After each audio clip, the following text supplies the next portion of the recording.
way. And so when he said that, it was kind of like my back, the sword against the wall. And yeah, I was fearful. I was scared, and so I said, yeah, that I was, that I would get down, because I was fearful that if I said no, first of all, no one knew where I was. I was being sneaky, disobedient, you know. So how long did this last? Like, how long were you? I was in the life. That night, I did not get down that night, which actually I got down the next night, and it was in New York City. And from there, we were supposed to go cross country. We made it to Florida, and we were in Florida for a couple months. There, I became what they call a renegade. I ran off on him. I took his, what was our money, me and the other young woman's money, which was his money. And we left, and there was like a whole lot of pimps looking for us and to get us, and made it back to. Is this like Smoking the Bandit of pimps? They were like a whole network. Like they all work they with were each other. just you wow. Call a pimp calls another pimp, and they're all connected. Wow. It was very scary, but I made it back to his hands because I called him to come rescue us. And she, this woman got it really bad. He didn't touch a hair on my body, but however, this woman got it really bad. Was this his bottom, or was this another one? At the time, I was now the bottom at that time, and so he didn't see that coming, that I was gonna take the money, but there was other things behind why I did it. And I'm sitting here, I'm listening to your story, and I know there's so much more to be told. And one show cannot justify your story. Yes. And I definitely, the Minority Men need you to come back and need really to get back to this and get back. But one of the things I do want to give the panel the opportunity to ask you a question, just about you or just about your life. And Anthony Cook, I don't know if you have any questions. My question is, because of your experience, I just want you to talk about, what you're doing now because of this experience that you've been through. Now, see, God has his way of ordaining, and God has his way of just a design. My life has been a puzzle that I've been putting together, and it's coming together to be quite a beautiful masterpiece. I was on a bus ride to church, and I came across this advertisement, and it was actually a poster board, and it spoke about a young girl that ran away from her pimp, and she was referred to this program, and they helped her, and they're there for supporting her. Yeah. And they've given her the courage and hope. And so reading this, I'm like, I related. Tears I couldn't help it. I just was crying. And so I, immediately spoke to my pastor about it. And she says, hey, I might know someone that works for, that organization. You should call in, see, what you can do, which I called in. I didn't call to look for a job or anything. I called really just to contribute my time. I do spoken word, poetry. I'm a writer. I do free writing as well. So I just called to contribute my time. What was a call to contribute my time ended up being an interview. So I told my pastor about it. She spoke to who she knew.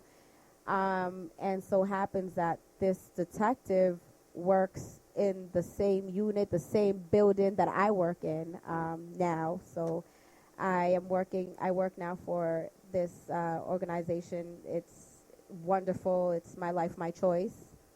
And you can also look them up on www.fightingexploitation.org.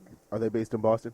Yes, they are based in Boston. And they're actually, their curriculum is ran nationwide. All right. Bree, yes. Do you have a question for Adaiah? I see Bree over there in the corner, and she just has this like look to her. No, I'm just taking it all in, and you know, if you guys were in the studio, you guys will look at Adaiah and see like she's just a beautiful woman. But I don't just look at external beauty; I look at internal beauty. So, just for her to go through all of this and come out as a dominant woman and also somebody who's given back and someone who got out of it, you know, because when you have a habit and you live a certain way for multiple years, it's hard to like break that habit. You don't know what to expect. So I just, you know, I don't really have any questions, but, you know, I want to hear more. So I look forward to you talking more about the story. Blue? When are you performing again? Oh my goodness. I'm hoping to get plugged in, get linked to you know, to some venues and see what's going on. And I know a lot of open mics. Yeah, we can definitely make that happen. Yeah. okay, Let's make that push. let's get it popping. Put Adaiah on the panel. Now, you have something that you would like to recite. Yeah, well, Yes. before Want she, you? Go ahead, go ahead. before she gets to that, I want to once again just really thank you, and you know, we really appreciate the story because you have taught me so much in the short period of time that I've known you, and I'm very thankful for that. But also too, I'm also thankful because your energy, your spirit is so positive. Thank you. Most individuals who've gone through, I would say, less, they're so bitter, but you're not. And I want to know what makes you that way. Like, what do you attest that to? You know, I want to say the Spirit of God. The Spirit of God. I can't say anything else. And you know, we all.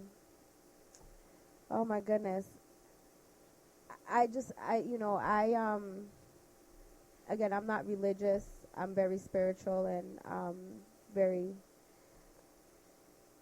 I write a lot of my gift. I just have to say that it's supernatural. My gift comes from up above, and the Word of God and just Scripture is what keeps me strong. I actually have this devotional that I walk around with that my pastor gave me, which helps me out a lot, and I read it day to day.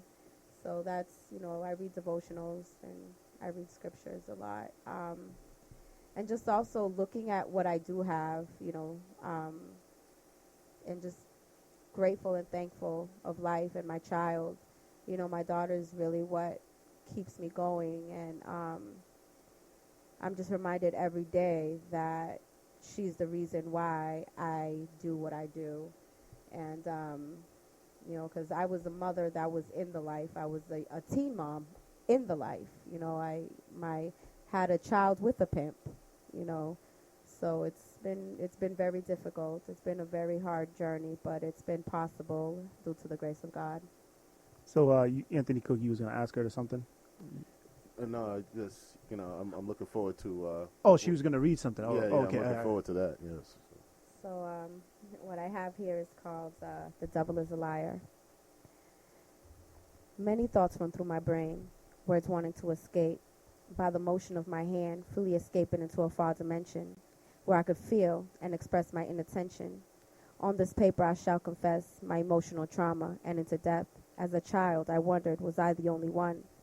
As I stared out of his bedroom window, watching children play, my only wish was to relate. I didn't understand. I didn't understand why, so I cried. I prayed the Lord, please take this pain away. Through many years of rebellions, now I'm an adult. I often sit and wonder what would push a father to molest his daughter. Could it have been the obsession of a mother he no longer had control over?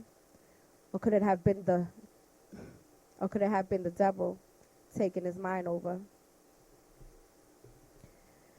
Supposedly a man of God, preaching the word, a congregation full of searching souls, and the devil in sheep's clothing pretending to be holy. Through many years of anger and pain, I've realized the fault was not God. It was the devil in a man who let himself be a pawn. Wow. Wow. That was very good. That was very good. I heard the emotion in your voice, and you just reading that poem, know that you're coming from somewhere of hurt, of triumph, and you're moving forward in a direction because you're able to put it down on paper, and I sense that this is your therapy, is writing, and the world, we need that, we need more people to express their voice. And Adaiah, like I said, one show can't do it. You have to definitely come back and just, tell us more about your story, because it's so much of a learning experience. But we are going to take a short commercial break, and we're going to come back with the little news of the week. Hit us up, 857-366-5444. That is 857-366-5444. Stay tuned.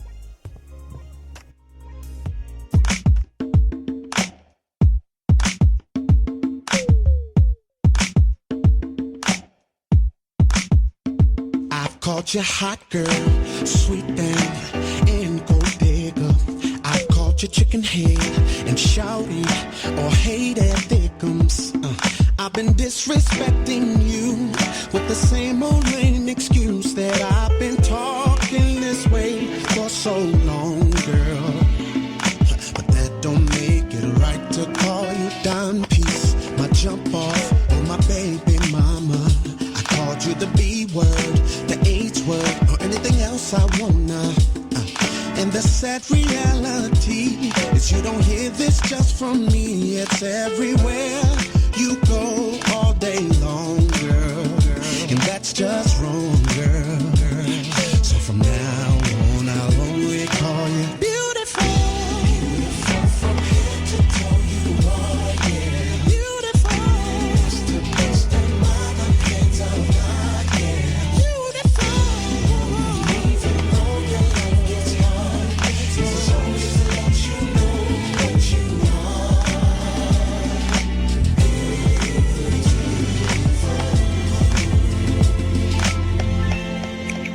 Girl, you are a princess, a goddess, and flesh of my flesh. You're majestic, precious, the best of the best. The Lord created you, 'cause he looked at men and knew that we could never make it on our own, girl. And I thank God each day for making you so soft, so sweet, like a fresh strawberry. I wanna bite you, squeeze you. Your love is necessary for me to be great as I am. I need you in my corner, and I'm gonna make sure you know that you're my treasure. And I'm so much better. So from now on, I'll only call you beautiful. Beautiful from head to toe, you are so beautiful. Best to best and by the hands of God, yeah. It's a commitment to everyone. Even though you're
Transportation. Let me be your designated driver. We do downtown Boston drop-offs and pickups to and from the club or your function.